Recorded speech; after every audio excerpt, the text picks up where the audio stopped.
Estamos ao vivo. Agora estamos ao vivo aqui, diretamente do canal do Penecas no YouTube. Bom, pessoal, eu fiquei responsável por fazer a introdução dessa nossa live com a nossa queridíssima Ana Karina de Farias, nossa mestra e uma das referências absolutas na psicologia comportamental no nosso país e afora, claro, né? Então nós temos um prazer em estar batendo esse papo aqui agora contigo e dividir um pouco desse conhecimento infinito que você tem com os nossos colegas aqui, os nossos berrecas, por assim dizer, tá bom? E eu gostaria que você se apresentasse um pouco. O Lucas vai te dar um oi aí ao vivo agora, né? A gente já estava no papo dos bastidores, mas o Lucas vai te dar um oi ao vivo. E eu gostaria que você se apresentasse um pouco da melhor maneira que você gosta aí, ok? Então, como o Luciano disse, é um prazer ter a Ana Karina aqui hoje. Os livros dessa professora correm em faculdades do Brasil inteiro e até outros lugares aí do mundo. Para nós é uma honra demais mesmo, professora. Faz tempo que a gente queria convidar você, mas... E para você ver como que essa pandemia trouxe coisas boas também nesse sentido. Sim. E possibilidades que nem imaginávamos que poderíamos ter, né? Sim. Essa hora ia estar dando aula em algum lugar, ia estar cada um correndo para o seu lado, né? Exato. O Lucas provavelmente nas aulas práticas dele, eu provavelmente atendendo alguém aqui do consultório, então iam estar bem atribulados aí, assim, de fazer isso, né? É verdade. Bom, último semestre ainda. Nós separamos algumas perguntinhas aqui para fazer durante a live. Nós vamos ter uma live aqui mais ou menos de 1 hora. Vocês que estão assistindo a gente, no finalzinho a gente vai separar aqui uns minutinhos para falar sobre alguns comentários que foram feitos durante a live e sanar algumas dúvidas que eventualmente surgirem no decorrer da live. A gente vai tentar separar um minutinho. Vamos ver se dá tempo, né? Se a gente consegue. Sim, né? Não é isso? Bom, professora, eu gostaria de te perguntar como foi que surgiu o interesse pela nossa queridíssima análise do comportamento? Como foi que surgiu o interesse pelo behaviorismo? Isso. E foi uma história. Foi toda uma história. Porque eu fazia todas as disciplinas, né, na UNB de behaviorismo. Estudava, me saía bem, conversava com os professores, aluna modelo, mas quando eles perguntavam, você vai fazer estágio com a gente? Não, vou não. Né? Ficava intraverbalizando, não, vocês só servem para autismo, e assim, aquele autismo que eu nem sabia o que era, que você imagina uma coisa bem difícil e só dentro de casa, né? Nem sabe, hoje eu vejo autistas maravilhosos e sociáveis aí, né, andando muito, eu falo, vejo, muito longe do que eu imaginava, né? Eu só entreverbalizava mesmo. E vocês trabalham muito com rato, eu não gosto. Mas na semana seguinte, né, no semestre seguinte, eu estava lá na disciplina de novo. Né?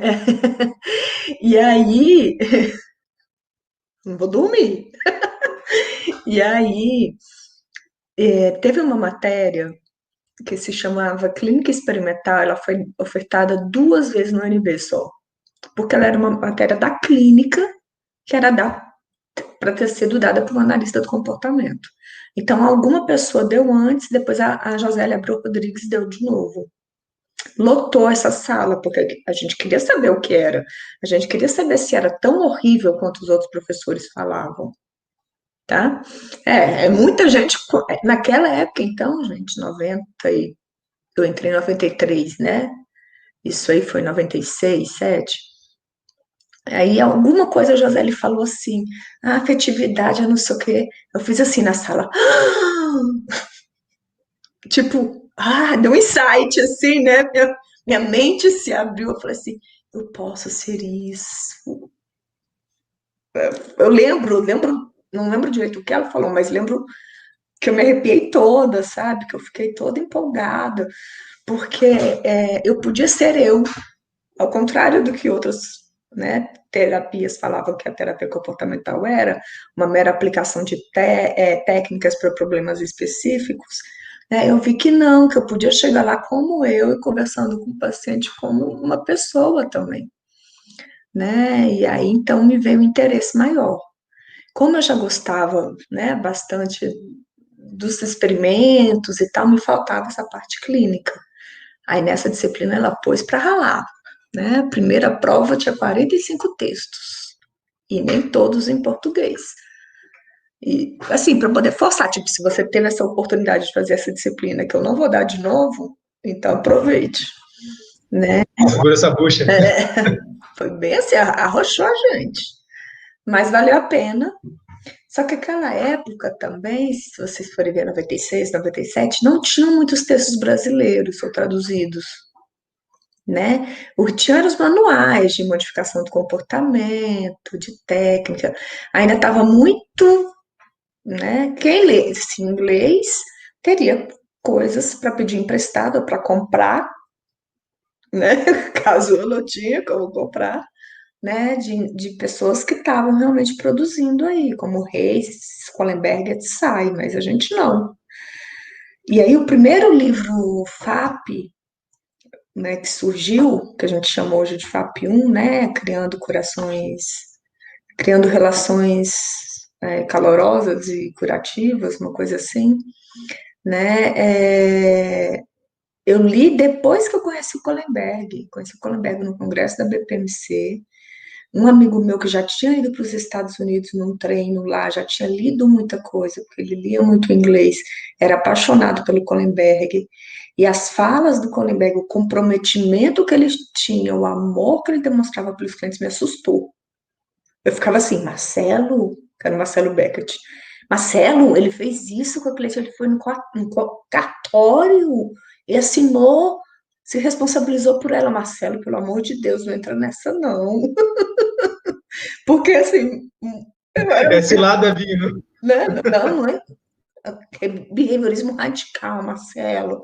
Não é ficar falando de amor para os outros, não. E o Kohlenberg falava de amor o tempo inteiro, né? Eu achei fofinho, mas estranhei muito, tá? Aí tirou foto e tal. Aí uns 2 anos depois veio o Reis. Aí eu já estava convertida, já estava no mestrado, né? Aí veio o Reis, também falou umas coisas muito legais, também fazia parte da organização, né? Fiquei mais próxima. E aí eu falei assim, não, agora realmente eu sou uma terapeuta comportamental que está fazendo seu mestrado na área comportamental e tal, né? Mas demorou um tiquinho a me assumir, apesar de gostar das pessoas, fazer as disciplinas, né? Me identificar com muita coisa. Eu fazia pesquisa na área de desenvolvimento e na área de representações sociais, que a gente fazia visitas na rua, com as famílias de rua, com as crianças que moravam na rua. Era um trabalho bem bonito. E eu me formei e continuei fazendo, porque eu precisava de algum dinheiro, né? Só fui ter o dinheiro da bolsa um pouco tempo depois. Mas foi assim. Você falou da questão da análise do comportamento aplicada ao autismo. Eu, quando comecei também a estudar análise do comportamento, eu imaginava isso. E eu gosto muito de esporte. Aí, depois, na hora que eu vi, assim, análise do comportamento aplicada ao esporte, eu falei, mas não é só de autismo? Aí que eu falei, nossa, mas... Daí você vê que, na verdade, a análise do comportamento aplicada já, na verdade, faz parte da ciência da análise do comportamento, só que aplicada num contexto, né? Sim. É um contexto, né? De vários. Deixa eu só fazer uma observação aqui, pessoal. O pessoal comentou que meu áudio não estava muito bom. Melhorou agora? Eu estou te escutando de boa, Luciano, no seu pessoal. Peraí, deixa eu ver o que eles estão falando aqui. Pessoal, tá dando para escutar o Luciano aí? Deixa eu ver aqui o que eles vão falar. Só um segundinho, dá um delay. E em relação a isso também, esse contexto de análise do comportamento... Ainda está um pouco ruim, falaram, Luciano. Ficou bem complicado. Bom, eu vou ver o que eu consigo fazer. Vê se você consegue aumentar, mas eu estou te escutando, vê se eu consigo aumentar só, mas está dando para escutar você. Pode continuar. Pode continuar? Tá, mas tá dando para te escutar, só vê se dá para aumentar, Luciano. Professora Ana Karina, a gente estava conversando, eu e o Luciano, a gente faz uns vídeos aí, se arrisca, já utilizamos inclusive um livro seu, aquele preto muito famoso, né? O famoso livro preto, da questão da psicologia comportamental clínica. E agora, recentemente, teve o da teoria e formulação de caso com a Flávia e com a... Como é que é o nome da outra? Lorena. Também, que não compramos ainda, mas é um livro muito bacana. Nesse sentido da supervisão clínica, qual é a importância de um profissional da psicologia fazer a supervisão clínica pós-formado? Uhum. Porque na graduação ainda é muito pouco, né? Ainda mais hoje em dia eu vejo pessoas aí, faculdades dando um semestre de graduação só, de supervisão. Então, até que o aluno pegue a ficha, até que para, né, para todo aquele processo burocrático, o cliente enfim chega, né? Mas não, ele atende 5 sessões esse cliente, né? Mal deu para falar oi ou fazer anamnese, que é o que a maioria dos professores pede. E aí acaba. E tchau, cliente, você vai para o próximo aluno. Então, eu acho isso péssimo para o cliente, terrível, e acho muito ruim para o aluno, porque o aluno não tem chance nem de falar oi, nem de ser confrontado, nem de confrontar, nem de usar as técnicas mais básicas de qualquer abordagem, né? Então, assim, é muito pouco. Então, o supervisor vai orientar sobre muito pouca coisa ali, né? Não vai ter grandes novidades, sabe? Isso é quando é um caso bombástico, né? Assim, acontece alguma coisa, né, bombástica. E aí, quando a gente se forma, é que a gente vai ver o que é a vida, né? A gente vai procurar um consultório para alugar, vai ver se um amigo ajuda a gente, né? Vai lá no consultório do médico e pergunta se o médico não precisa de um assistente, né? Psicológico, é mais ou menos assim, né? Fica aqui do lado, eu atendo, e quando se eu precisar, eu venho, né? Então, eu acho importante que a gente continue em supervisão depois que forma. Se não conseguirmos alguém já com muita prática, muita leitura, que nós, né, façamos essa leitura, que a gente apresente um caso, outro apresente outro livro, outro apresente outra coisa, né, que vá variando, ajudando a variar o comportamento, né, dos pré-aprovados ali, né? E além dessa leitura, que quando a gente falar de um caso, todos possam dar o seu pitaco. Porque mesmo que o meu colega não seja super, para ser uma supervisão, vamos dizer assim, é uma intervisão, é uma discussão de casos. E o meu colega viveu uma história diferente da minha, ou o caso dele é diferente do meu. Então, quando eu estou falando do meu caso, ele consegue ver uma coisa que eu não vi. Às vezes dá até vergonha, sabe? A pessoa vem e fala assim: Você já perguntou isso para ele? Claro. Nossa, essas cortinas, né? Não sei o que você. Morre de vergonha, porque é uma coisa tão básica que você não tinha lembrado de perguntar. Então, não é porque é um fodão que está contigo, mas é outra pessoa olhando para outra parte da contingência. E te ajuda muito a aumentar, né, o rol das suas análises funcionais. Né? Então, acho isso muito importante. Muito importante. Acho que deveria continuar aí o máximo de tempo que pudesse. Eu sou suspeito para falar, melhorou meu som, será, para o pessoal aí? Mas eu sou suspeito para falar que durante a faculdade eu atendi o máximo de pessoas que eu pude, eu participei de todas as supervisões que eu pude, eu fui. Meus estágios todos foram voltados à clínica, porque eu já sabia que a minha intenção após formado era montar uma clínica, era participar com psicologia clínica. Fui em jornais de análise de comportamento e tudo que vinha para o critério clínico eu abraçava, engolia, ia pesquisar, ia ver, porque eu acho que isso é extremamente relevante, assim, a gente fazer essa busca por informações, né? Muito relevante. Professor, eu estava comentando com o Luciano esses dias como que é a nossa história aí de reforçamento, história de contingências relacionada ao ensino. No ensino médio, por exemplo, nós somos ensinados a não falar nada. Se o professor fala, tu delay. Então, você é acostumado a não responder o que o professor fala, a não questionar. Só que você chega na universidade, principalmente na questão da supervisão clínica, o professor fala assim, não, mas você tem que falar. Só que na sua história ali de vida, de contingência, você foi ensinado a não falar, a não questionar a autoridade do professor. Então, a gente tem meio que um conflito também, né? Tem que quebrar alguns paradigmas. A gente fica com vergonha, com muito medo de errar, ainda mais dependendo do supervisor, né?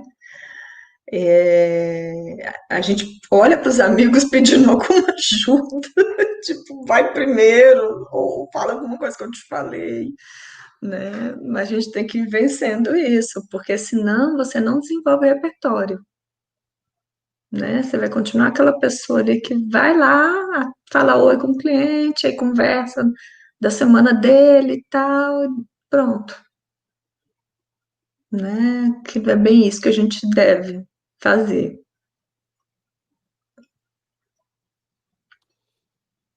Acho que é ótimo ter mais de um supervisor. Eu tinha um namorado, né, analista do comportamento na época. Muito bom, ele já era muito bom antes de formar.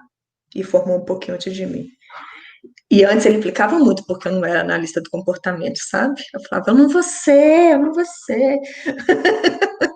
Aí quando foi a hora de escolher o mestrado, veio uma professora descendo e outra subindo, e eu quase morri. Uma cena de novela, assim, sabe? Daqui a pouco eu te encontro, daqui a pouco eu te encontro. Aí meu amor pela análise do comportamento valeu mais. Você sabe o que é engraçado? Eu, quando estudante, as minhas supervisões, eu tive uma professora na análise do comportamento, uma supervisora na análise do comportamento, mas, por exemplo, eu tive plantão, tive psicodiagnóstico, e todos eles foram supervisionados por uma professora psicanalista. Mas apesar de ser psicanalista, né? Assim eles vão se ofender, né? Mas apesar de ser psicanalista, ela me estabeleceu o viés de raciocínio clínico de uma forma que eu achei fantástica. Então, assim, eu consigo trazer isso hoje e melhorou. E aí, assim, para minha vida clínica hoje, isso me ajuda muito. Claro que a minha interpretação é baseada no behaviorismo, baseada na análise do comportamento. Sim. Mas a forma de observar o contexto, a forma de analisar o ambiente em si, ela me potencializou ali o raciocínio clínico de uma forma fantástica. Eu vou dar um curso amanhã e eu vou começar com essa história, tipo mindfulness, né? De os alunos pegarem algum objeto que eles usem no dia a dia, um objeto que dê para segurar com a mão e com a outra.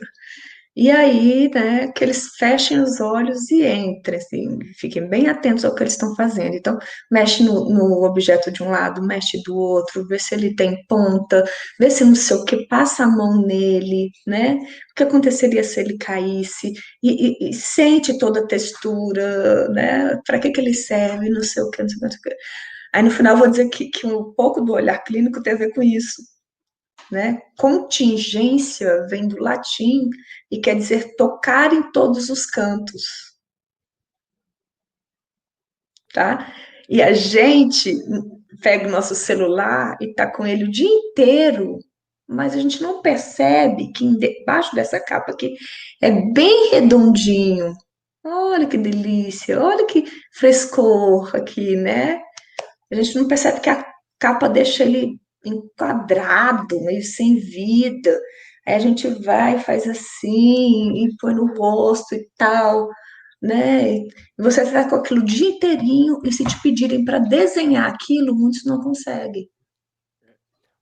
Ana, ontem eu estava conversando com a minha esposa e ela perguntou para mim o que significava contingência. E para explicar para ela o que significava contingência, eu teria que voltar no tempo agora e falar isso que você falou. Do latim vem tocar em todos os lados. Nossa, Não isso está é em todos os fantástico. lados. Provavelmente ela está nos assistindo aí. Ó, Pronto. Verônica, a informação mais bem estabelecida aí do que é contingência. Professor, você comentou essa questão de focar a atenção no objeto e tudo mais. Eu lembrei de uma aula que eu tive na psicologia organizacional. A professora chegou um dia na sala, entrou na sala e falou assim, pessoal, fica um de costas pro outro aí. Aí todo mundo, beleza, né? Vamos ficar um de costas pro outro. Agora fala o que a pessoa atrás de você está vestindo. E éramos em 14, estávamos numa supervisão clínica de psicologia organizacional. Só que a maioria não sabia o que a pessoa atrás estava vestindo, porque não presta atenção, não observa. Então, eu vi uma fala sua falando sobre a questão da universidade, do racho da parede, e eu lembrei disso também, o quanto a gente não observa as coisas. Então, assim, como somos analistas do comportamento, realmente falando, né? E não observamos, né, o local e tal. Tipo, você leva uma moça que acabou de ser abusada sexualmente para um lugar cheio de homens, né? É isso que a delegacia da mulher faz. Homens fardados que muitas vezes riem, que muitas vezes fazem piadas. Onde você estava com essa roupa, né? Então, assim, é uma humilhação tremenda.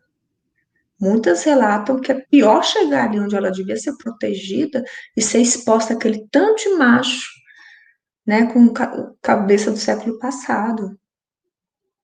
E a que nem você falou, são pessoas ainda preconceituosas. A gente conversou com a Larissa do Interacta ontem, a Portela, e ela falou sobre essa questão de gênero, relacionamento abusivo, violência contra a mulher, e nós entramos nesse assunto, né? E o quanto a cultura temos que mudar nosso trabalho enquanto analista do comportamento nesse sentido, né?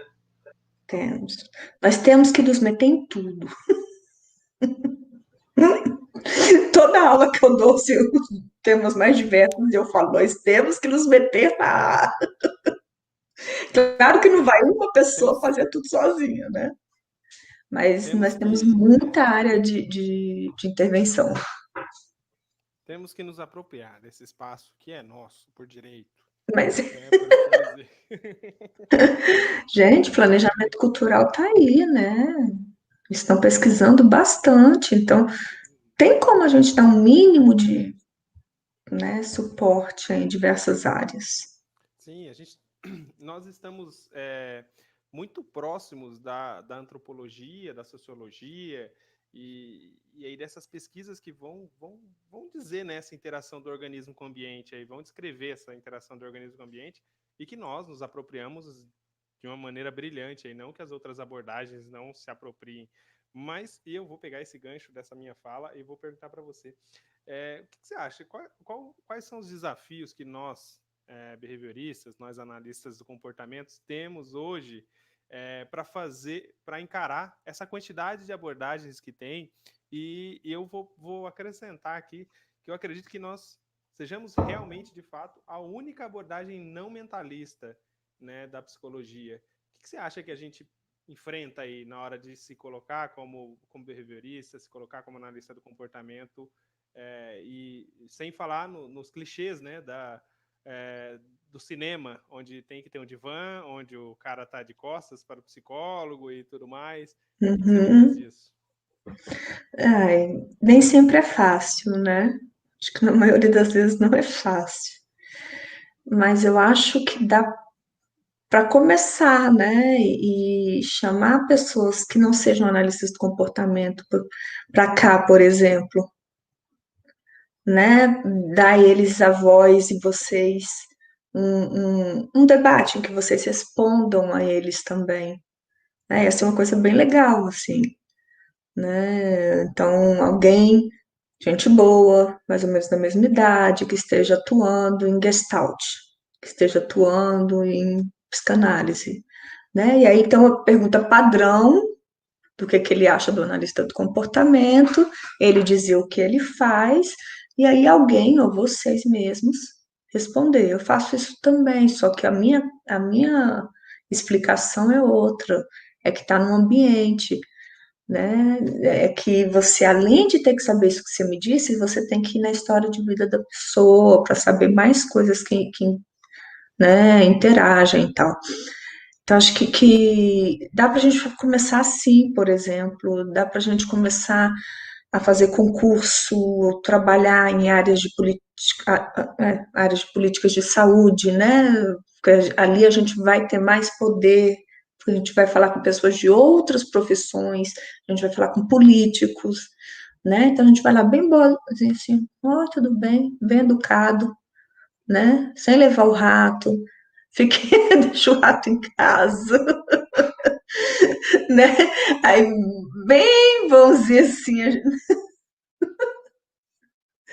a gente chega e tenta, né? Dar nossa opinião e tal, né? Isso aqui, olha, eu acho que pode ser visto, esse celular, ele pode ser visto de várias maneiras. Será que essas crianças que estão na rua, né? Algumas roubam e não sei o quê. Como é que será que eu posso ver essas crianças? Elas são só isso? Elas são só o buraquinho do celular? né? O que tem por trás desse buraquinho aí todo?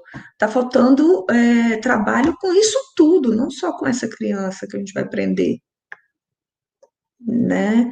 É, nossa, muita coisa a gente pode fazer. Na área de saúde, a gente pode fazer muita coisa. A área de saúde, a gente trabalhava no hospital, eu era da atenção domiciliar. Nossa sala ficava no hospital por acaso, mas ela podia ficar em qualquer lugar, né? E eu me metia direto aí lá no plantão, porque a gente precisava de alguns favores de um médico, que às vezes a nossa médica não estava em visita domiciliar ou de atestado. E eu sempre ia, porque a gente precisava da receita, né? Ó, levava o prontuário, a receita é essa. Aí quando eu passava de jaleco, de coisa, eles não sabiam quem eu era, tá? Aí eu falava assim, chamava, né? Bem educadamente, falava, olha, talvez esse senhor mereça, né, o melhor cuidado no fim da vida. Está pesado para você, e eu entendo que esteja, ensina o cuidador, chama uma outra técnica de enfermagem, né? Mas imagina, né? Ele merece ser mais bem cuidado, né? Ter mais dignidade. Eu já vi uma moça que tinha provocado o aborto e, cara, muita gente em cima dela, muita gente do profissional, do hospital, em cima dela assim, por que não fechou as pernas? As coisas que a gente ouve fora, que você não acredita que vai ouvir no hospital, entendeu? Mas eu lá de jaleco ouvindo aquilo. Por que não fechou as pernas? Por que não usou camisinha? Porque na hora de dar, gostou, né? Então, e ninguém para proteger aquela moça. A gente escuta muito isso. A gente ontem falou bastante sobre isso com a Larissa, sobre a questão de a culpabilizar a Sim, vítima, né? Então isso é é péssimo. péssimo, é Acho que péssimo. e aí a gente tem, você falou agora há pouco de uma questão de perspectiva, né? De onde você está enxergando, olhando aquilo. E normalmente a fenomenologia faz isso, né? Dá essa questão da visão ali, do Sim. olhar do que aquilo significa para o indivíduo. É engraçado, a gente fala a mesma coisa de formas diferentes. Eu sempre costumei falar isso das abordagens. E se a gente mostrasse isso melhor para as outras abordagens, talvez não existisse nenhuma guerra assim, né? Talvez em alguns congressos que eles fossem debater temas muito sérios, porque ele tem uns congressos muito bons. Você olha o título, o objetivo dos congressos, e fica, poxa, eu queria ir só para assistir, né? Mas assim, você não vai, porque você não tem tempo, você não tem dinheiro, não sei o quê, mas eles falam de temas muito legais. E a gente, né, fica barrado porque não é da área, sendo que a gente também tem o que falar daquilo, né? É, eu publiquei um livro ano passado de equipes multiprofissionais em saúde. Então, tem texto de médico, de psicólogo, analista do comportamento, psicólogo não analista, odontólogo, acho que não tem, fonoaudiólogo, nutricionista, tá? E por aí vai. E um deles é uma fenomenologista lá do Paraná, que eu já conheço, ela fez graduação aqui em Brasília, né? Muito gente boa. E encontrei com ela uma vez em Curitiba, né? Numa festa da BPMC. O que você está fazendo aqui? Tipo, eu não posso ir no seu, você também não pode vir no meu, não, né? Foi assim. Aí ela, que eu tô namorando um cara da análise de comportamento e tal. É o Alexandre Dietrich. Ah, o de triste, a gente conversou com ele numa Jaque Marília aqui perto. Super gente Né? Aí eu boa. falei, mentira! Eu achei aquilo o máximo, né? Eu fiquei pensando assim, gente, como devem ser as conversas dele? Como eu queria ouvir as conversas deles. Numa boa, ser o julgamento dos outros, em casa, né? Com vinho e não sei o quê. Como devem ser incríveis. Professora, eu acho que o Márcio Garcia aqui perto também é assim, não é? Ele é analista do Eu comportamento. falei que eu trabalhei no contexto. Minha supervisora foi uma professora psicanalista, e era engraçado que a maioria da galera que estava na sala comigo, a maioria era psicanalista. E eventualmente a gente entrava nesses embates de dizer: Ah, mas como que é isso? Como que você vê isso? Como você vê aquilo? E era divertido isso, era interessante, agregava muita coisa para a gente conseguir entender também como que é a visão deles, né? Sim. E a gente vai reinterpretar, né? Isso controla nosso comportamento de forma a ampliar a variabilidade comportamental. Então, ela fazia isso, isso, isso. Como que se traduz isso em termos comportamentais? Né?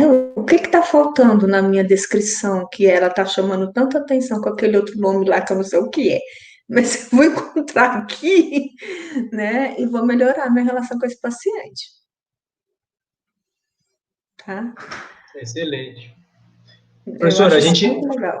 você falou da questão do trabalho multiprofissional, né? E nós acompanhamos seu trabalho, acompanhamos o trabalho do Cantos Multiprofissional e gostaríamos que você falasse um pouco também como é que surgiu essa ideia de fazer um trabalho multiprofissional, não só especificamente na área do comportamento, né? Vocês fazem outros enfoques ali também de trabalho. A gente gostaria que você falasse um pouquinho para o pessoal. O Campus era um sonho antigo. Não tinha nome ainda, mas era um sonho bem antigo mesmo, com meus irmãos, sabe? Já com a minha mãe, né, antes dela falecer. Mas aí a gente achou que ia ganhar um dinheiro, era pra gente ganhar um dinheiro de uma herança, não dela, né? Ia dar pra gente começar e tava tudo certo, então pagamos a moça para fazer né, a logo. Tava tudo maravilhoso. Fizemos as camisas para juntar dinheiro, né? E também porque as frases são muito legais, mas fizemos a camisa, as brusinhas do Cantos, né? Em congresso elas vendem muito bem, mas na pandemia não estão vendendo quase nada, né? Mas acabou que Brasília dificulta um pouco essas coisas, porque Brasília tem os lugares né? Então, é um patrimônio cultural da humanidade. Então, assim, você não pode abrir uma clínica numa casa ali no plano piloto. E a gente encontrou um lugar muito massa, uma casa de 3 andares, o subsolo dava para fazer um teatro, era todo preparadinho para um teatro. A locadora anterior era atriz e usava lá. Tinha uma barra de um lado e de outro, barra para balé, minha sobrinha bailarina formada, com 19 anos desempregada, então tinha um lugarzinho para ela, tá? Gente, assim, era assim, não, gente, essa é a nossa casa. Tinha 2 quartos bem ajeitados para consultório, com tudo que se exige, né? A porta dupla, um não sei o quê, não sei o quê, não sei o quê. Já tinham 2, e tinham lá fora, que era totalmente separado da casa. Banheiro, tudo. E tinha outros quartos, e tinha a área zona, e na parte de cima era bem aberto assim, então tinha um lugar que se chovesse ia molhar, né? E o lugar do não chover, que seria muito a questão da recreação das crianças, entendeu? Então, a mãe está indo lá para fazer uma terapia, ela não tem que deixar o filho, agora ela tem. E além de tudo, o filho vai aprender, não vai só fazer brincadeira, tinha brincadeira com propósito, tá? Então, a gente tinha tudo isso, a gente ainda quer fazer isso, mas precisa de grana e não estou reclamando de barriga d'água cheia, não, ela está bem difícil por aqui. Mas Né? excelente. Né? Mas a ideia é mirabolante, assim, megalomaníaca, entendeu? Salvar as crianças, salvar as mães, os pais, os avós. Né? Tem o meu irmão que é astrólogo, não fui eu que fiz, não fui eu que escolhi, entendeu? Mas é um cara que estuda pra caramba, o tempo todo ele está fazendo curso, agora ele está fazendo curso de psicanálise. Então agora os debates ficaram mais intensos. Nos churrascos de família. Ele faz um curso, ai, tô cansado, tenho que ler muito. Bem-vindo à psicologia. Depois eu vou te passar mais uns textos. Aí ele tá fazendo a formação. Então você vê que não é um cara qualquer, mas ele escolheu ser astrólogo e ele leva isso muito a sério, né? E eu respeito. Eu não seria uma astróloga, eu não concordo com essa visão, mas eu respeito pelo estudo que ele tem daquilo, de que ele não está fazendo de qualquer jeito. Eu acho que isso está muito ligado à visão pragmatista, né? Você respeitar as outras verdades. Eu respeito mesmo. Me sacaneiam que só. Né? Me sacaneiam, mas primeiro, ele é meu irmão, não vou ficar falando mal do meu irmão. Segundo, né, ele estuda mesmo, ele estuda mais que muito analista de comportamento que eu conheço. Então, como ele é meu irmão e ele fazia parte da herança, ele ia ter essa linha dele também. Só que ele não ia virar analista de comportamento e nem eu ia virar, né? Nem sei como é que fala, astróloga. De forma alguma, entendeu? Não tem nada a ver, né? Mas aí as pessoas souberam disso, que a gente queria abrir um negócio juntos, e aí veio uma história de que eu estava andando com astrólogo, então olha só, uma analista do comportamento, né? Andando com astrólogo, eu falei, gente, aí eu respondi no Facebook uma coisa, não, ele é meu irmão, eu nasci antes, mas ele nasceu, e eu não sei tudo que aconteceu na vida dele. O mundo não é perfeito, gente. O mundo não é perfeito. E aí, como é que eu posso jogar ele fora do projeto, me unir só ao outro? Né? Vai ficar uma situação horrível em casa. Minha mãe não ia gostar disso. E é isso, assim, né? Não tem problema. Uma pessoa pode ir em um, em outro, nos dois, o problema é dela, né? E ela escolhe com quem ficar, com quem ela acha que tem a verdade dela, que a faz se sentir melhor e tal. Não sou eu que tenho que dizer isso. Eu vou fazer o meu melhor para que ela fique comigo, mas Eu sempre costumo. A verdade é daquele que acredita. Então a gente é, não pode questionar a verdade do outro assim com tanta ênfase, com tanto enfoque. Não, a minha é a certa e a sua está totalmente errada. quando fazem assim comigo, eu falo, é mesmo, e saio. Eu não vou entrar numa discussão, gente, não tem mais o que fazer. Senta lá, Cláudia.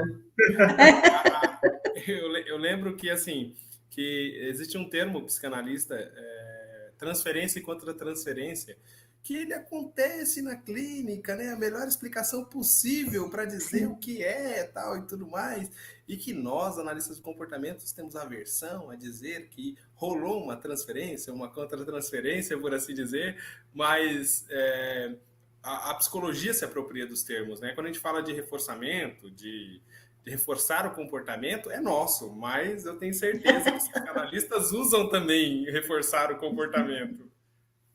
Com outro nome, né? Mas uso. Mas é isso, o Cantos é um projeto lindo. A gente quer ter profissionais de múltiplas áreas, né? A gente quer que eles atendam com o menor preço possível. Então, como eu trabalhei em atenção domiciliar, era uma equipe multiprofissional, eu amei isso, né? Então, a gente quer ter isso, mas ao mesmo tempo, se não puder cobrar tão barato, se não puder, né? Porque precisa daquele dinheiro e tal, não sei o que, a gente também vai respeitar, só que a gente vai pedir que a pessoa faça alguma coisa em prol dos mais carentes. Se não vai se atender, né? Que ela dê aulas, que ela dê palestras, que ela grave alguma coisa, sabe? É um projeto bem lindo, eu espero que ele avance. O que a gente Vai já avançar, conseguiu. Hã? vai avançar assim, ficaremos acompanhando. Obrigada. Porque o que a gente já evoluiu foi com um braço da educação, né? Que é o Encantos, com os meninos lá do Piauí, que a gente está dando os cursos, e a gente faz os cursos mais baratos possíveis, né? Então, estão vindo cursos realmente baratos, que, né? Se fosse em algum outro estado, né? Não seria daquele preço de jeito nenhum. O mesmo curso, o mesmo conteúdo. Eu vou te Oi? ajudar a melhorar esse repertório aí, esse comportamento verbal. Não são baratos, são acessíveis. São acessíveis. Não é bom. O comerciante aí, ó. É verdade. Acessíveis. Eu vou anotar. Luciano, conta para ela a sua história como empresário, Luciano. Por que você está Gente, falando isso? gente, se Oi? dependesse de mim, as minhas filhas sabem mais do que eu. Eu Ô, não entendi. Luciano, conta a sua história como empresário para ela, a sua história de contingências aí com as empresas, com o tratamento com o público, do porquê de você falar isso. Eu tenho um histórico de. Ensino médio, o professor de filosofia e sociologia virou para mim e falou assim, na minha época, né? Na minha época, que eu sou um idoso de 33 anos, Não, não tem se nem cara de perguntava na pau. faculdade o que vocês vão fazer, se perguntava quem vai fazer faculdade. Aí eu levantei a minha mãozinha, né? Porque eu tinha a esperança de fazer faculdade. E aí eu virei e falei, aí a professora de filosofia e sociologia perguntando isso, quando chegou a minha vez de falar, eu falei, eu vou fazer filosofia e sociologia. Ela virou para mim e falou, por quê? Eu falei, porque eu quero ajudar as pessoas a pensarem, né? E aí ela pegou e falou assim, não, então você vai fazer psicologia. E hoje eu escutei uma cliente minha falando que fez psicologia porque achou o nome bonito. E eu também achei lindo falar psicólogo, eu sou um psicólogo. E aí eu resolvi que ia fazer, e na época meus pais não tinham condição financeira para me bancar numa faculdade integral, então eu acabei adiando. E nesse adiar eu montei uma gráfica, fechei essa gráfica, montei uma empresa de comunicação visual, fechei essa empresa de comunicação visual, e no finzinho da minha graduação eu montei uma estamparia. E aí nessa estamparia eu vim me envolvendo com a questão de marketing digital, mas eu passei 10 anos, 10, 12, 15 anos da minha vida, sei lá, 10 anos, foram 10 anos da minha vida trabalhando com marketing. Então, e essa questão de gestão empresarial, então isso me ajuda muito hoje no critério de entender que o consultório é um negócio Sim, também, né? sim. Então, e aí eu brinquei com você falando da questão de acessível, não barato, porque o barato dá a entender que é de baixa qualidade, né? Então, quando a gente fala acessível, não. Então, Sim. acessível porque estamos Sem disponibilizando para dúvida. vocês a um custo reduzido, mas não é barato. Não é caro, a gente que está ganhando pouco, não são vocês que estão ganhando pouco, é a gente que está ganhando pouco, né? Então ele é acessível a Faz vocês. diferença, né? Faz Faz muita toda a diferença. diferença. As minhas filhas, eu tenho gêmeas de 10 anos, né? Aí e elas estão viajando com o pai agora. Saíram aqui do isolamento aqui de casa e estão viajando com o pai. Aí a questão é que elas ficam de lá assim, mãe, temos que marcar uma reunião. Aí eu já começo a rir, né? Aí a pauta da reunião. A reunião vai ser que horas, mãe? Não sei o que. A pauta da reunião. Gente, eu tinha que achar, que é inacreditável. A vinheta do canal, que eu tô abrindo aí, vamos ver que dia que sai um canal meu, mas surgiu, ele existe, só que ele não tem nada. A vinheta do canal, a descrição do canal, aí eu. Assim, né? Continua nessa trajetória aí, viu? E de quanto em quanto tempo, mas ela escreveu de um jeito mais bonito, esse de quanto em quanto tempo, sabe? Você colocará vídeos semanalmente? Eu não, minha filha, quinzenalmente, olhe lá.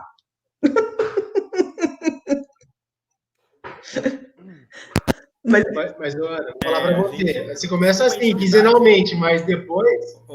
Desculpa a intimidade chamar de Ana. A minha mãe chama Ana também. A minha mãe é Ana Lúcia. Então desculpa a intimidade imagina. chamar de Ana. Mas viu, você falou das camisetas e tal, tudo mais. Nós estamos montando uma galeria berreca. E aí depois a gente vai bater um papo e vamos colocar as camisetas do Encantos lá na Galeria Berreca, do Cantos, Ah, né? Lá massa. na Galeria Berrecas, para a gente poder divulgar e fazer isso aí girar também, porque Massa. essa questão social para a gente também é muito interessante, né? Tanto que a gente não está ganhando dinheiro nenhum com isso aqui, a gente está fazendo por amor à causa. Ai, que delícia. Eu fico muito feliz quando vejo que está mudando dentro da nossa área. Está deixando de ser tão, né, tão coercitiva, né? Então não pode sair do quadradinho, não pode falar uma palavra errada, né? E passando a ser mais preocupada com o que os outros se preocupam, né? Não ficar só dentro. Não estou criticando quem fica só dentro do laboratório, não, mas a gente é muita gente para ficar só dentro do laboratório, né? O que o laboratório nos traz é importantíssimo, A gente vai tentar observar essas bases e, a partir delas, avançar. A gente tem que avançar, né? A gente tem que se preocupar com as coisas que estão muito ruins no nosso país e fazer um pedacinho de melhora, né? Cada melhoradinha que a gente conseguir dar já é um grande avanço, né? Então, isso Então, e de você fazer falou, a desculpa preços atrapalhar. acessíveis, né, é uma escolha do grupo. Muito bom, né? A preços acessíveis. Fica aqui repetindo até eu aprender. Mas, ó, professora, a ideia do canal, do seu canal, nós apoiamos, nós iremos divulgar, porque precisamos de análise do comportamento, como você, nas redes sociais, desmistificando a análise do comportamento, porque as pessoas têm muito preconceito ainda com o behaviorismo radical, principalmente, porque acham que o behaviorismo radical é a mesma coisa do manifesto behaviorista do Watson lá atrás. E pessoas como você que falam de forma leve, que falam de forma amorosa, vamos dizer assim, Muito precisamos de fabiana, pessoas né? assim. Sim, sim. Precisamos. Na faculdade, no IESB, que o Todorov era coordenador nessa época, né? E eu tinha acabado de chegar de Goiânia, sem emprego e tal, e aí me convidou. Deu umas aulas muito doidas, mas foi ótimo. Caía umas turmas assim, psicologia social, sabe? Li Freud, tinha que falar de Freud, foi maravilhoso. Porque você lê Freud sem compromisso depois de formada, e o assunto do tema, o assunto do livro era maravilhoso, que é o mal-estar na civilização, sabe? Aí eu chegava assim, meu livro tinha Skinner 53, página tal, Skinner 53, página tal, Skinner 57. Se pegasse meu livro, as comparações, né, o que podia fazer. E Eu aí, me apaixonei pela análise do comportamento em função de ter lido Freud, viu? Eu não entendi nada, aí eu falei, vamos ler outra coisa que dá para entender, e aí vamos embora. Socorro, Deus! Lacan, então, meu Deus do céu. Lacan, gente, Lacan é uma piada com a nossa cara. É um tapa na nossa cara. Meu irmão, nesse curso aí, né, que ele tá já mais amadurecido, não sei o que, então você espera que seja diferente lá, que eu com 18 anos, né? Mas ele falou assim, Lacan é impossível. Eu falei, eu também acho. Passava dias chorando na biblioteca central, porque eu não tinha coragem de ficar no CA chorando. Aí eu ia pra biblioteca. Mas aí lá no IESB, uma aluna, que era muito bem aluna, muito conceituada, muito, né, amorosa, ela virou e falou assim, você não é behaviorista? Eu, ai meu Deus, né? Por quê? Você é uma behaviorista humanista. Porque você fala de coisas boas, você se preocupa com o ser humano. E os behavioristas não se preocupam com o ser humano. Isso, você é leve, você é risonha, você trata a gente bem, você respeita as nossas falas de outras abordagens. Eu falo, isso é minha obrigação, eu estou numa disciplina que é para ter isso mesmo, né? E aí a gente vai aprendendo a lidar. Ela Mas não conhecia até. a FAP ainda. Não,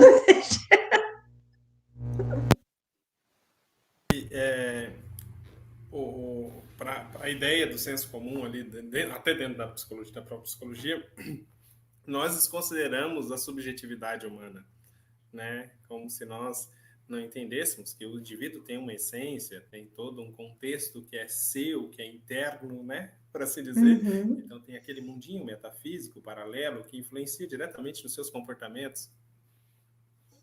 É. Nós sabemos só da relação dele ali, agora. Né? Mudou um tiquinho já era.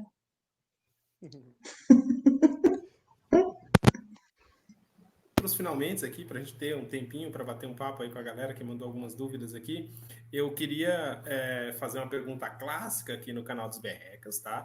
E muito difícil ser respondida sem falar. Estudem. Ai, meu Deus. Então, Aquele 1% sabe que não, mas... É acessível. A resposta é clássica, que é estudem. Tá? Eu queria dizer para você, pedir para você dar aqui, puxar um pouco desse mel e dizer para a gente o que o pessoal que está estudando aí, que está na prática clínica, nas outras práticas, claro, o que o pessoal pode fazer para se apropriar, né, dos conteúdos do nosso behaviorismo, da nossa análise do comportamento, de uma forma efetiva e de uma forma que faça com que a gente consiga ser mais reconhecido e estar mais presente dentro tanto das instituições, quanto do meio acadêmico, quanto do ambiente até do próprio senso comum, por assim dizer. Uhum. Não é fácil responder sem aquele verbo. Procurem fazer cursos a preços acessíveis, online, tá? Que tem temas muito interessantes. Procurem conversar com colegas que estão em outras áreas, imaginar-se nessa área, imaginar-se como que você atuaria ali, né? Perguntando mesmo quais são as dificuldades e quais são as delícias de estar naquele lugar, tá? E como é que ele atua como comportamental ali, né? Se faz sentido ou se não faz, né? E assim, tentar ler. Eu sei que a gente acaba ficando muito sozinho, né? Muito livre, quer fazer outras coisas depois de 5, 6 anos de faculdade, mas criar contingência, né? Para continuar lendo, estudando os clássicos e os novos. Os novos estão vindo com muitas propostas legais, tá? Então, assim, de juntar mesmo teoria e prática, de não ficar só no blá blá blá, né? De ver se as pessoas estão fazendo análises funcionais direito, né? Treinar análises funcionais, que essa é a nossa estratégia em qualquer lugar que a gente for fazer, né? Que a gente for trabalhar. Então, treino de análises funcionais, treina. Lê pessoas que treinaram, né? Então, de livros. Skinner vs Cinema tem treinos maravilhosos que não são só clínicos, né? Eu amo Skinner vs Cinema, meu xodó, tá? E vocês conseguem de graça lá no Instituto Alden 4, né? Então, não é propaganda por dinheiro, é propaganda por amor, né? Tem uma análise de filmes, uma análise comportamental de filmes, tem muita análise funcional lá que pode servir para o seu trabalho, sendo clínico ou não clínico, né? Revisitar a academia de vez em quando, ler as questões experimentais que estão saindo ali, né? Saber por que aquela pergunta está sendo feita, né? Saber por que estão respondendo daquele jeito e como é que isso pode, né, atingir o seu público, como é que isso pode te atingir, tá? O Kohlenberg e Etsai, no primeiro livro, eles dão um conselho que parece muito básico, né, mas que eu acho a pena que vale repetir. Tenha autoestima, façam coisas boas por você. Tenha autocuidado, para depois disso você poder, né, dar essa regra para outras pessoas e conseguir acompanhá-las, né? Trabalhe para alcançar seus reforçadores. E, além disso, trabalhe pelo bem-estar do outro. Não só recebendo para isso, mas vá fazer trabalhos voluntários, né? Doe roupas, doe conversa, doe amor, principalmente nesse momento que a gente está, né? Eu vi uma menininha, estava em Goiânia, eu tive que ir lá, morrendo de medo. Aí eu vi uma menininha toda dançando sozinha, assim, sabe? Eu acrescento a sua fala, Hã? Joana. Eu disponibilizo alguns horários gratuitos para pessoas que têm realmente uma necessidade aí na condição financeira. E eu digo que esse atendimento gratuito aí, esses horários que eu disponibilizo gratuitamente, eles são uma forma de retribuição.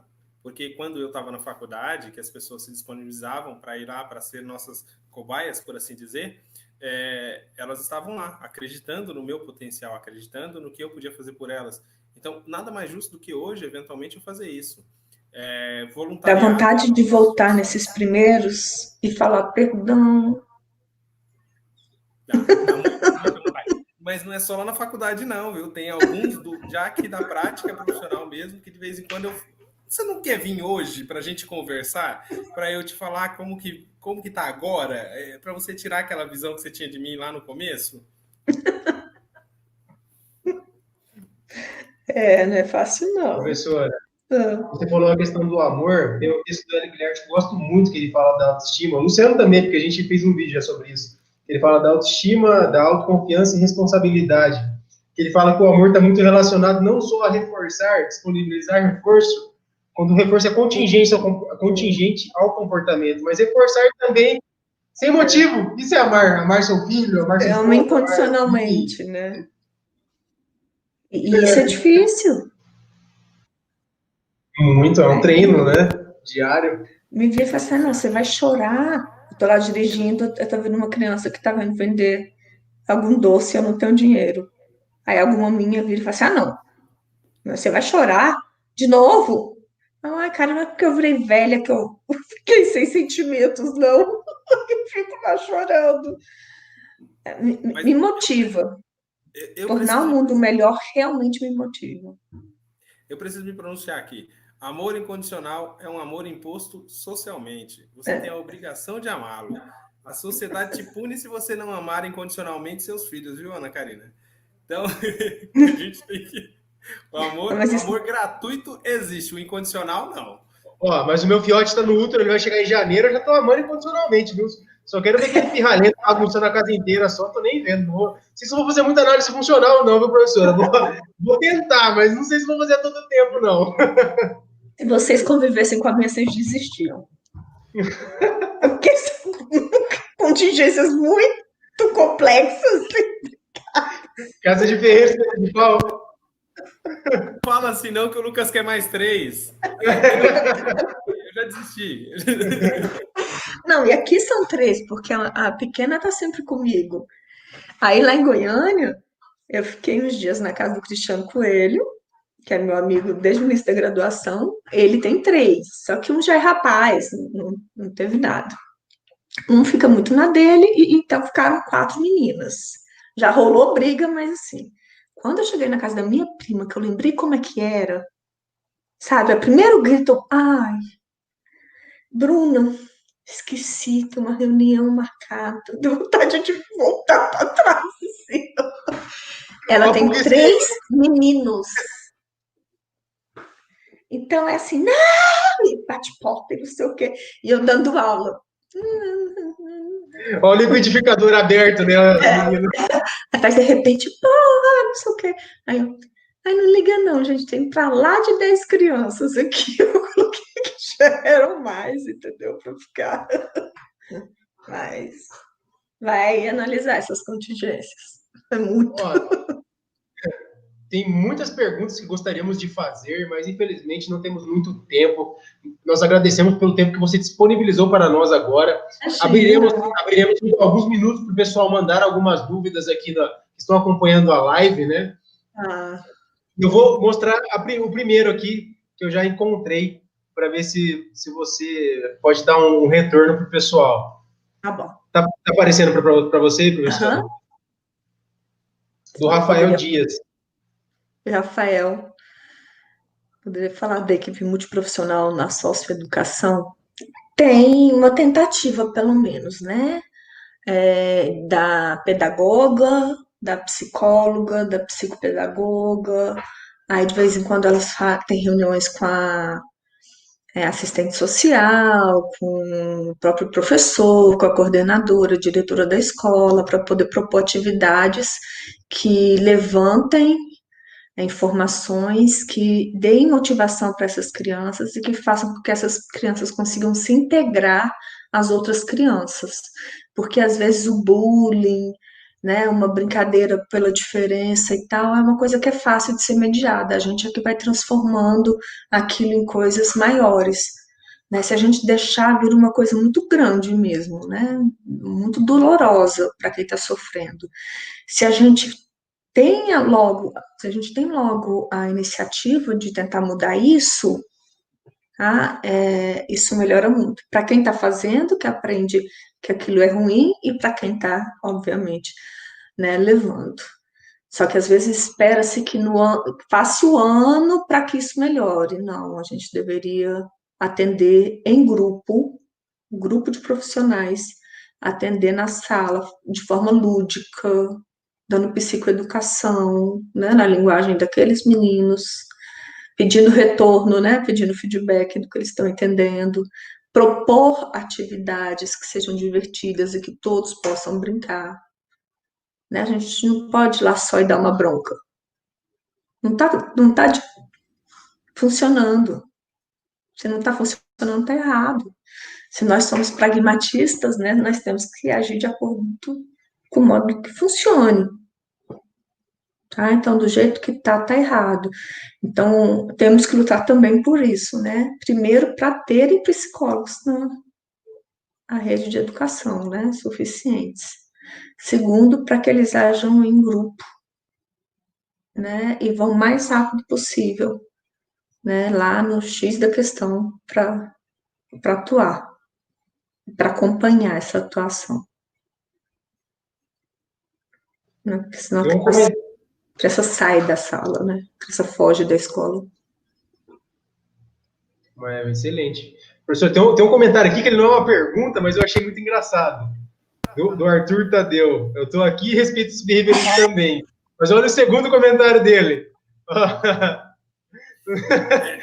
Eu respeito vocês, me jogar. Olha lá, olha o terceiro. A culpa do meu sonho é behaviorismo. Aí nós temos um junguiano, tá? Só para vocês saberem, nós temos um junguiano e ele está dizendo que nós, behavioristas, temos um arquétipo de leão.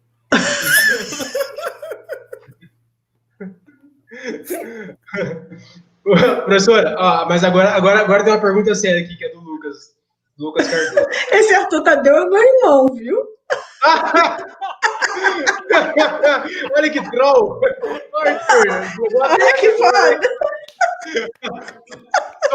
Eu não descobri, se tivesse o Defarias é de casado, professor? Não. É porque a Josele queria que eu fizesse doutorado fora, e lá eles pegam o último nome, né? Aí eu falei, não, Faria só não, peguei De Farias. Aí me arrependi lá, mas tudo bem. Tudo bem.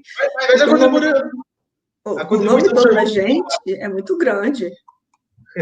Aí cada um pega um pedaço. A blusa amarela, não, a preta diz isso, só em behaviorismo. O que é, Arthur? Só em behaviorismo, a culpa do meu sonho. O que mais que tem? Que ele falou isso aqui, ó, ele falou isso aqui antes, ó. Não sei como vocês foram criados, nunca acredito, mas ok, respeito a verdade de vocês, sem julgar. Porque foi isso. A Ellen, que é uma psicóloga também, não sabia nada de astrologia, nada. Aí ela chegou pro Arthur e falou assim, prazer, né, e tal, sempre ouvi falar de você. E, assim, desculpa, mas eu não entendo nada de astrologia. E ficou meio assim, sabe? Como se fosse meio mágico o negócio e tal. E aí o Arthur falou essa frase aí, eu também não entendo nada de vocês, mas eu respeito. Aí ela se apaixonou por ele, entendeu? Aí a gente fez, né? A primeira blusa foi essa, o meu sonho em behaviorismo, não sei o que lá, a culpa é do Todorov, alguma coisa assim. Lua em Todorov. A Larissa, o Todinho, né? Porque a gente já é íntimo dele agora, nós vamos chamar de Todinho, porque... Ele que reforça rato só de olhar, o rato olhou para ele e já apertou a barra. Eu vi esse post de vocês. Ele era bravo, o Todinho era bravo. Filho. Oi, Lucas. Queria saber o que a professora acha do caminho que as terapias comportamentais têm tomado, tanto dos estudos de eficácia quanto mudanças tecnológicas. E o que ela acha das terapias contextuais. Vixe! Eu acho que a gente está sempre caminhando, né? A gente está sempre sendo influenciado por mudanças nas outras áreas, mudanças na tecnologia, mudanças na medicina, mudanças do conhecimento que as pessoas conseguem acerca de si mesmas em testes, em Google, né? Então, a gente não vai conseguir controlar essas mudanças, tá? A gente tem que acompanhar e falar quando está exagerado, né? Mas elas vão acontecer, tá? Então, eu acho que essa questão da terapia de quarta onda, né, que o Jean Leonard está bem, né, efetivo aí no trabalho com isso, e ele é um cara do caramba, né, muito bom.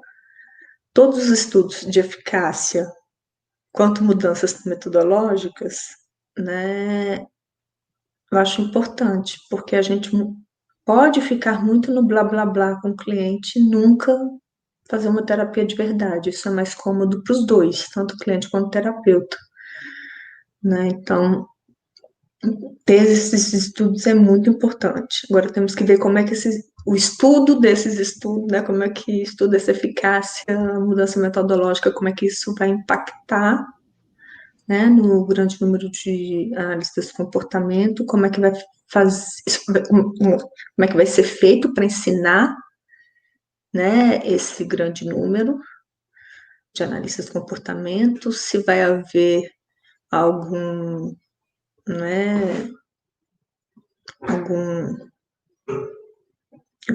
monitoramento, alguma punição, tá? A gente tem que ver isso. E das terapias contextuais, eu acredito a base dela é behaviorismo.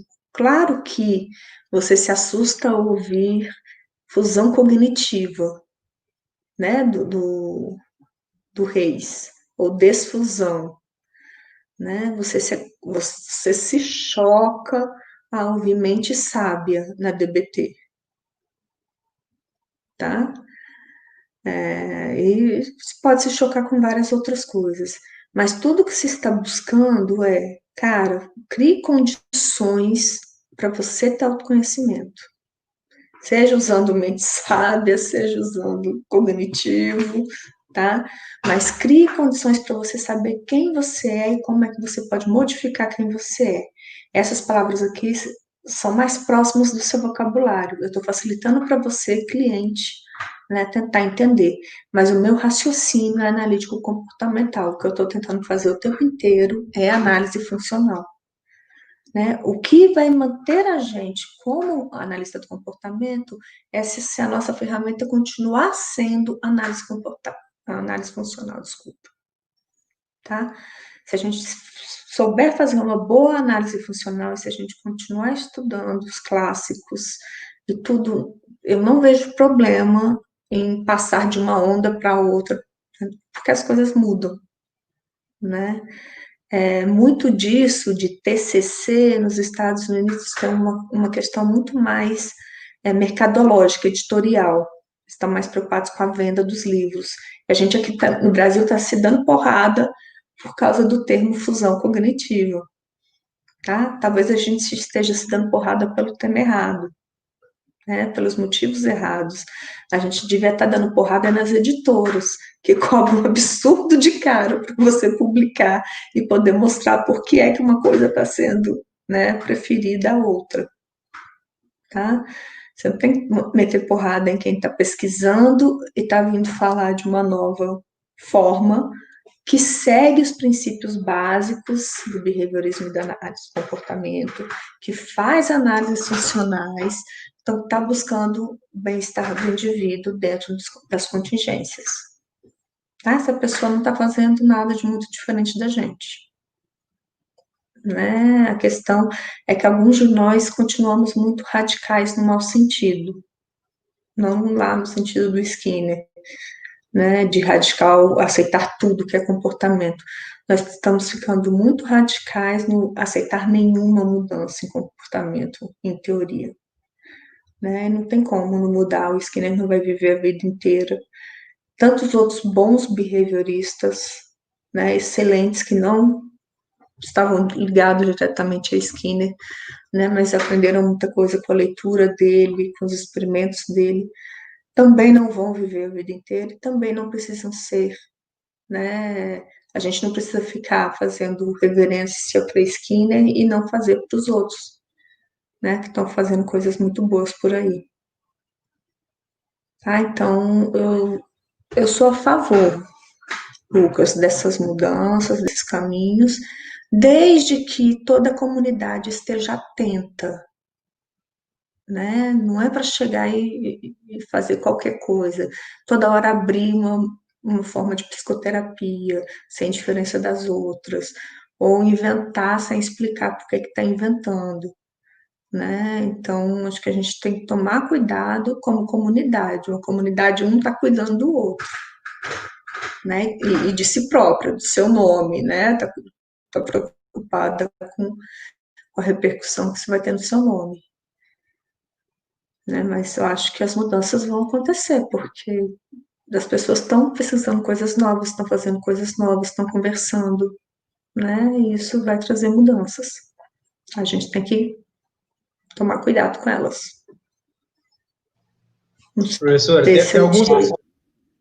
Pode falar. Tem alguns reforçadores positivos para você aqui, ó. Tem alguns coraçõezinhos da Lara. Tem um comentário do João, ó, te amo, Cacá.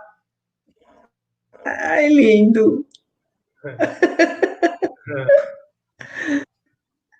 Ó, o Igor Madeira.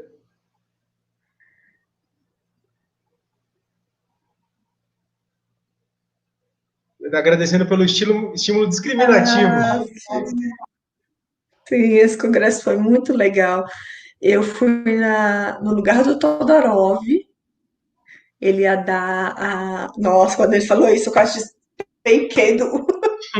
Eu tava indo ele voltando do corredorzão do IESB, né? Aí acabou minha aula, tchau, professor. Ana Karina, amanhã você vai viajar. Hã? Eu tô com dor e tal, e aí você precisa ir no congresso lá na Univale, mas tá tudo certo já, não se preocupe, tá tudo certo. Tá tudo certo, professor. Tá, a passagem, onde você vai ficar, tudo certo. E eu vou falar o quê? Não, eu vou te mandar os slides. É da conferência de abertura, e do mini curso. Eu vou sair voando daqui, esse doido. E o professor Igor Madeira, né? Hã? Ele é parceiraço nosso lá da Bahia. Ele ensina análise de comportamento para a turma de medicina lá também. Legal. Pois é, menino. Menino do céu, foi assustador, mas eu fui muito bem recebida, né? Do aeroporto para um jantar delicioso. Ficaram super preocupadas se eu estava bem ajeitada. E eu assim, gente, eu só quero ser diva agora. Eu quero sempre viajar no Todorov. Né, o João Martinelli, eu lembro, me mostrou toda do laboratório. Mas eu tava nervosa, eu tava fingindo de elegante, mas por dentro eu tava, ai, a gente já pode ir para qualquer almoço, qualquer lanche, qualquer coisa que não tenha laboratório, rato. Professor, aí a gente vê a diferença entre topografia e função. Sim, muito elegante, assim. Mas assim, por dentro, Deus, se ele fizer uma pergunta inteligente para mim, eu não vou saber responder. E aí eu conheci o Thiago Zorteia, nunca sei, nessa época aí também. Thiago, uma graça, né? Fazendo um trabalho super importante. O suicídio, né? Suicídio, tá? Ele é uma gracinha de pessoa e o trabalho dele tá bem, bem importante mesmo. Esse foi o que você comentou da questão da altitude. Ô, Luciano, você está sem áudio aí. Não sei se você está falando. Por isso que não está. Você falar. Ana, teve um momento da sua fala em que você disse que essas terapias contemporâneas, que a gente precisa falar, né? Você não usou essas palavras, mas eu faço até peço a licença poética para fazer uma complementação da sua fala. Eu digo sempre que para o meu cliente eu preciso traduzir, porque infelizmente ou felizmente, não sei o que a gente pode direcionar essa frase, a nossa sociedade em si ela é mentalista. E por ser mentalista, ela utiliza muitos termos mentalistas, ela está muito apropriada do termo mente, por exemplo. Então, quando eu vou traduzir ali a minha análise funcional para o meu cliente, eu preciso sim fazer uma tradução mentalista, infelizmente, da nossa perspectiva, e talvez felizmente da perspectiva deles, né? Porque ter esse cuidado é importante, eu acho. De falar a mesma língua que o cliente. O cliente ele tem uma cultura mentalista, então eu não posso querer estabelecer um vínculo com ele, estabelecer uma fala não mentalista com ele, por assim dizer. Com certeza. E aí, dependendo do repertório do cliente, do interesse dele pela análise de comportamento, ele vai aprendendo todo um dicionário, né? Isso é legal, isso é muito legal quando o cliente diz: o reforçador foi muito forte. E tá. Acredito que o mal-estar na civilização e o mito da liberdade se aproximam em diversos pontos. Se aproximam sim, Rafael. Eu adoro o mal-estar na civilização, né? E adoro o mito da liberdade, claro. O mal-estar na civilização do Freud e o mito da liberdade do Skinner. Professora Ana Karina, Oi. nós agradecemos muito, muito, muito, muito de verdade para você estar aqui hoje. Você é uma referência para a gente. Você sabe, né? A gente curte tudo, comenta, compartilha, faz meme, faz vídeo, faz tudo. E nós estamos muito gratos, porque precisamos mostrar para os estudantes de psicologia que estão entrando agora que a análise do comportamento não é esse bicho de sete cabeças todo que as pessoas falam, que a análise do comportamento não desconsidera os sentimentos dos seres humanos, das pessoas. Você, inclusive, tem muito amor na sua fala, e são pessoas assim que fazem a diferença para a análise do comportamento no Brasil, que nós consideramos, pelo menos. Então, assim, seu canal, provadíssimo, se precisar da gente, só contar com a gente que vamos divulgar. Preciso, eu sou uma topeira nisso. E vou acrescentar aqui na fala do Lucas também, viu, professora, que nós colocamos lá na divulgação que você era uma das referências, quiçá a referência brasileira feminina na nossa queridíssima análise do comportamento, pelo menos como referência para nós, berrecas, você é, de fato, a melhor do Brasil. Ai, gente. Nós não conhecemos, talvez, outras profissionais deve ser tão isso. queridas quanto você, mas para nós você é referência. É porque... Tanto conhecimento quanto em tratativa, né? Disponibilidade e essa briga aí por amor, né? Mais amplo. Amor no sentido de validação, acolhimento, né? Acho que a gente tem muito o que fazer para melhorar esse mundo. Está precisando tanto. E os analistas do comportamento têm muitas contribuições para isso, né? Tem. A gente bate no peito para dizer que tem e fica encurralado em casa. Né? Não, mas tem que fazer vídeo, tem que fazer live, tem que fazer. Isso mesmo. Tem que ter essa coragem, né? De se expor e dar sua contribuição aos pouquinhos. Isso aí. Pessoal, muito obrigado para quem acompanhou a live. Estar disponíveis, né? Temos que saber, as pessoas precisam saber que a gente existe e que a gente tem ferramentas extremamente funcionais, extremamente reforçadoras, né? Nem sempre. Às vezes, no primeiro momento, pode ser meio aversivo, né? Mas para mudar isso. Pessoal, muito obrigado para todo mundo. Muito obrigada, gente. Muito obrigado, professora Ana Karina. E sempre que você quiser, as portas do canal estão abertas para você. Vocês também, tá? Vocês então, também. Foi um prazer. Foi um prazerzão. Obrigado por estar aqui conosco até essa hora, disponibilizar esse tempo preciosíssimo e valiosíssimo seu, né? Deixar ele acessível, né? Vamos lá.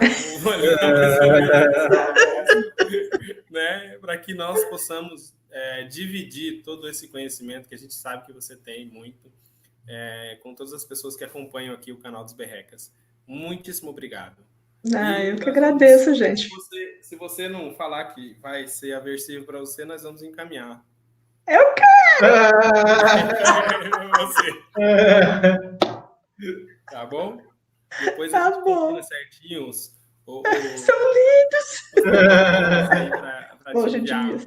de presente e como forma de agradecimento aí por disponibilizar esse tempo para Que gente. gracinha, obrigada. Obrigado, professora. Obrigada a vocês. Algum finale, grande finale aí guardado na manga? Só que é um prazer, né? Eu estou treinando isso. Eu tinha muita vergonha, né, de fazer essas coisas online e tal. Estou treinando e acho realmente que isso é muito importante. Fiquei honrada pelo convite de vocês, porque eu vejo as postagens, acho o máximo, tá? Não é da boca para fora. E eu admiro quem tem a coragem de se expor, quem tem a coragem de convidar alguém já validado, né, já reconhecido na área, como vocês fizeram com a Larissa, né, e tal. Trazer temas que as pessoas podem estar curiosas ou receosas, né. Muito, muito obrigada e parabéns mesmo por isso, que isso cresça muito. Amém, amém, professora, amém. Tá? Tô aqui na torcida. Combinado, e nós também por vocês. Obrigada. Até a próxima live, então, pessoal, que será com o Roberto Banaco, dia 29/10. E é isso aí. Tamo junto. Beijinho para todo mundo. Boa noite, boas semanas e vamos nos falando.